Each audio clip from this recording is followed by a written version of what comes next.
मंचावरील प्रमुख पाहुणे आणि उपस्थित सर्व माझे विद्यार्थी मित्र, आज 1 ऑगस्ट म्हणजे लोकमान्य टिळक यांची पुण्यतिथी आणि अण्णाभाऊ साठे यांची जयंती। लोकमान्य टिळक हे जहाल गटातील होते। त्यांनी काय केलं, इंग्रजांनी आपल्याला त्यांच्या पद्धतीने जर समजा स्वातंत्र्य दिलं नाही तर त्यांच्या विरोधात जाऊन आपण आपल्या पद्धतीनं एखाद्या कार्याचं अवलोकन करून त्यांच्या विरोधात आपण शांततेने न घेता एखाद्या प्रसंगावर आपण आक्रमक होऊन स्वातंत्र्य प्राप्त करण्याची प्रेरणा आपल्याला जहाल गट देते आणि जहाल गटातील आपले लोकमान्य टिळक होते बघा। त्यानंतर अण्णाभाऊ साठे विषयी जर बोलायला गेलं तर 1.5 दिवस शाळेत जाणारा एखादा व्यक्ती साहित्य सम्राट होऊ शकतो, तर आपण तर दररोज शाळेत येतो, आपणही यांच्यापेक्षा श्रेष्ठ व्हायला पाहिजे, आपणही यांचे काही गुण आहेत ते अवलोकन करायला पाहिजे, ठीक आहे। त्याच्यानंतर त्यांनी वेगवेगळ्या कादंबऱ्या लिहिल्या, त्या कादंबऱ्यातून, लोककलेतून, लोकनृत्यातून समाज परिवर्तनाचं जे काही विचार सांगितले ते विचार आपण अवगत करायला पाहिजे आणि त्यांनी सांगितलेले विचार आपण आपल्या जीवनात प्रत्यक्ष आजमावायला पाहिजे, ठीक आहे। त्यांनी शाळेमध्ये ते फक्त 1.5 दिवस शाळेत गेले, 1.5 दिवस शाळेत गेल्यानंतर परिस्थितीमुळे ते शाळेत जाऊ शकले नाही, परंतु शाळेत न जाता त्यांनी साहित्य क्षेत्रामध्ये एक अजरामर व्यक्ती म्हणून नावलौकिक केलं। आपण तर दररोज शाळेत जातो, त्यामुळे आपण यांच्याही पेक्षा चांगला विचार घेऊन आपण आपल्या जीवनात यशस्वी झालं पाहिजे। एवढे बोलून मी माझे 2 शब्द संपवतो। धन्यवाद। गाव कुसाच्या बाहेर म्हणजे गावाच्या बाहेर मातंगाची 7-8 घरं राहतात। मातंग समाजाची कोणाची? मातंग समाज म्हणजे फळे तयार करतात, दालगी तयार करतात, अतिशय दुर्लक्षित, अतिशय गरीब असा समाजाचा उल्लेख करू नये, परंतु मी तुम्हाला मुद्दाम सांगालो की मातंग समाजाचे होते। कोणत्या समाजाचे?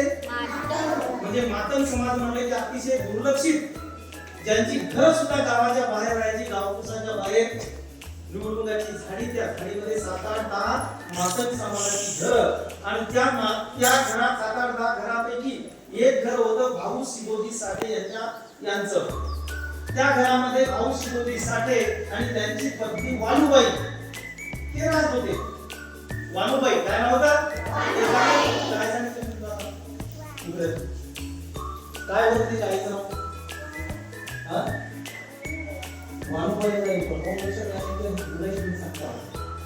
आता मी मध्येच तुम्हाला विचारणार आहे।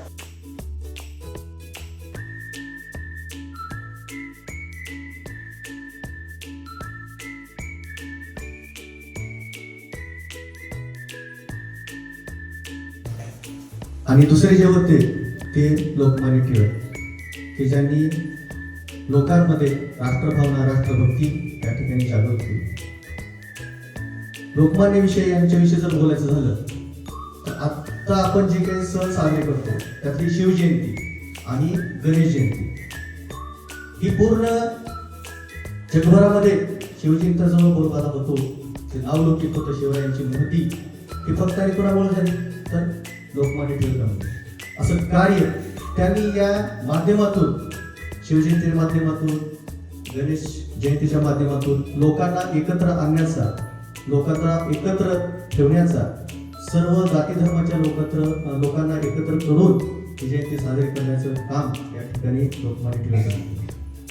तर अशा या दोन्ही साहित्यिकांना, श्रेष्ठ व्यक्तींना या ठिकाणी मी वंदन करतो। तो माझे 2 मिनिट शब्द सांगतो। अनमोल त्यांची गाणी, प्रवाही विचारांची लेखणी, लोकशाहीर म्हणून कीर्ती, इतिहासाच्या पानोपानी, लोकशाहीर म्हणून कीर्ती, इतिहासाच्या पानोपानी। फक्त 1.5 दिवसाची शाळा शिकून छत्रपती शिवाजी महाराजांचा पोवाडा रशियाच्या कानाकोपऱ्यात पोहोचवणारे एकमेव साहित्य रत्न, साहित्य सम्राट अण्णाभाऊ साठे।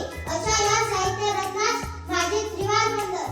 अण्णाभाऊ साठे यांचा जन्म 1 ऑगस्ट 1920 रोजी सांगली जिल्ह्यातील वाळवा तालुक्यातील वाटेगाव येथे झाला। त्यांच्या गरिबीच्या परिस्थितीमुळे ते शिक्षण घेऊ शकले नाही, परंतु आपल्या प्रतिभेच्या जोरावर, लेखणीच्या बळावर त्यांनी साहित्य क्षेत्रात खूप मोठी झेप घेतली। त्यांनी आयुष्यभर वंचितांसाठी समाज प्रबोधन केले। संयुक्त महाराष्ट्राच्या चळवळीत त्यांनी आपल्या साहित्यातून जनजागृती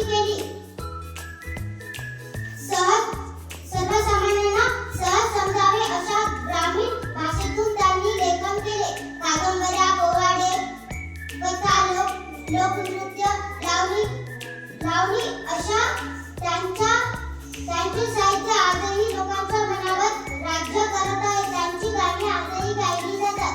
माझी मैना गावाकडे राहिली, माझ्या जीवाची झाली या गायली, हे मुंबईबद्दलचे गीत आजही अजरामर आहे. त्यांचे साहित्य 14 भारतीय भाषा, इंग्रजी, युरोप, रशियन अशा परदेशातही प्रसिद्ध आहे.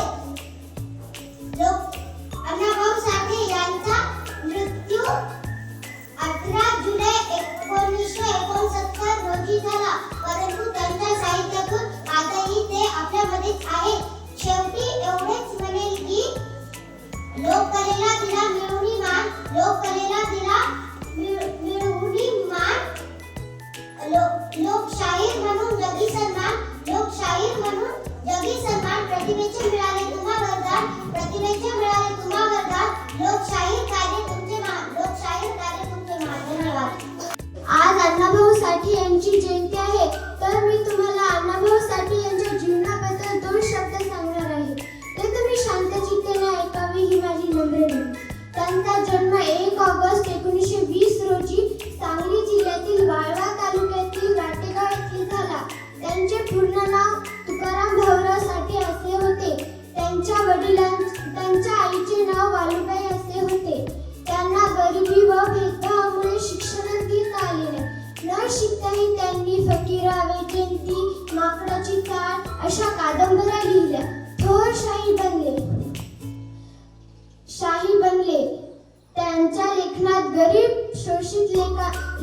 गरीब लोकांचे जीवन दिसून येते. मराठी साहित्याला लाभणारे ते एकच अनमोल रत्न होते. अशा एका लोकशाहीराचा मृत्यू 18 जुलै 1920 रोजी झाला. अशा